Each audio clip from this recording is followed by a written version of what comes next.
morning. It is far too early to do this. It's 6:30 and we've been up for a while.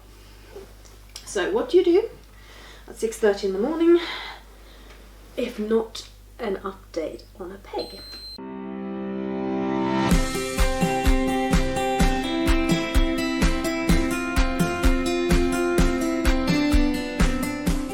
I'm going to be talking about vomit in this vlog a lot throughout it, because Elin's peg story is unfortunately a story about vomit.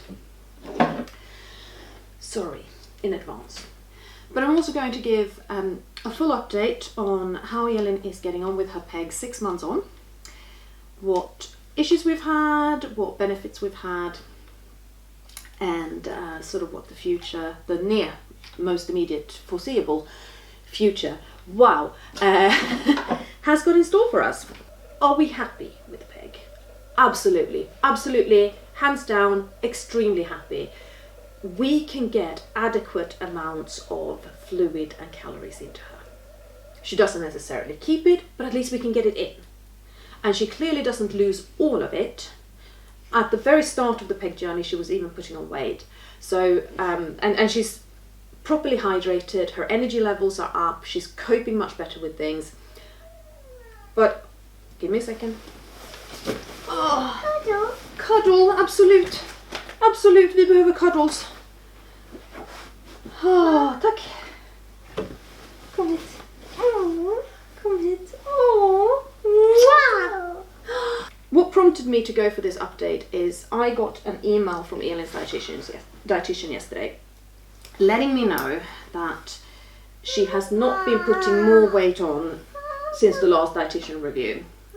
So she's maintaining her weight, which is fantastic because it means she's not losing any, but it's not going up.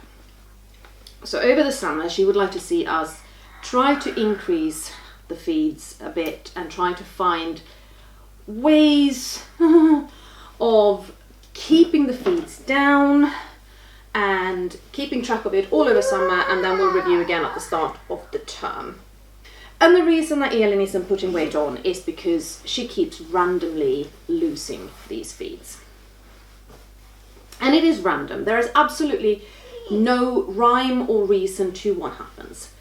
Sometimes we give the feeds at a fast volume, sometimes we give them at a medium volume, at a slow volume. We give her small amounts, large amounts, anything in between. Some of them she keeps down, some of them come up. Sometimes it's the mornings she vomits, sometimes it's the afternoons, particularly in school she vomits. Last couple of nights we've had quite spectacular vomits in the evening. There is no pattern to any of this. The only pattern we actually have is every morning when we put her in the wheelchair, which indicates to us that at least part of this is behavioural. We have seen her do this. We've sat her in her chair and she's gone, no, I feel ignored. And we're like, honey, watching you. I wasn't doing anything. So clearly, when she feels ignored, when she's bored, when she's in a situation she doesn't want to be in, she brings it on. And it's very, very difficult to think of how we can possibly deal with that. What we have started doing now in the morning is literally tying an enormous towel around her neck as we put her in her wheelchair and ignore it.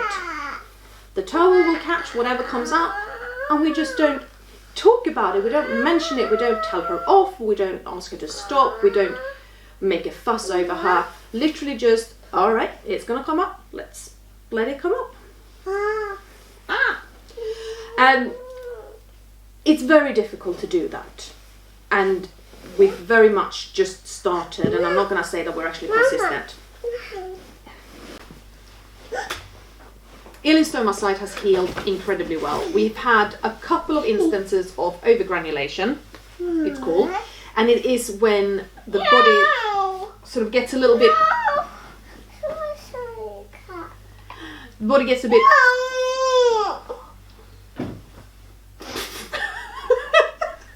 I'm so glad I don't look mental.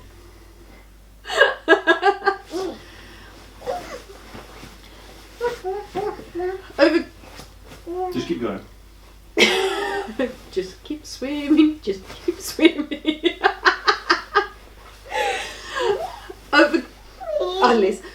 granulation is when the body goes a bit overboard with the scar tissue, and it creates a scar tissue nodule around the stroma site. It looks like a little marble of skin, basically, but it's not very good. And you can treat it with a steroid cream called Maxitrol. So we've done that twice, and it has worked really well. It's gone back and kind of become flat and flush with her skin, and her skin has been flush with her skin. Rob's gonna love editing this. And we've also started using tubey pads. But all in all, the actual peg has healed really well. We need to rotate it once a week, which works fantastic, so it hasn't kind of grown into scar tissue on the inside or anything like that. Works really well. We have at times had it catching on things because it is a long tube that hangs down and has got, you know, a thicker, harder thing at the end, which also means that we have managed to unfortunately pull off the end of it and have had to replace it. But it's worked quite well. So for the time being, there is no plan on making any changes whatsoever.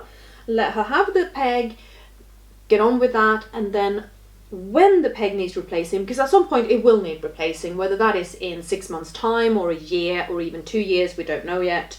I think they said the longest they've had the same peg is 7 years, and that's kind of rare, but around 2 years is more common. So when it becomes time to change it, we are likely going to go for a Mickey button. Where this might change is if she needs what's called a G-Gedge. A G-Gedge is a kind of tube that has a port that goes into the stomach and another port that goes into the jejunum of the intestines, hence the Gedge part of it. So G for gastrojejunum tube. There we are. Medical terminology. So that we can give her feeds straight into her intestines, which means she can't vomit them up, she can't lose them. And if we can't get the vomiting under control, that is something that we might have to do. That's it for today's video. Thank you so much for watching, and I hope you've enjoyed this vlog update. If you're interested in how Elin's surgery went, we have a very old video about that. And if you're interested in how to change the end of the tube, we have a fairly new video on that. Thank you so much. Have a good day. Bye.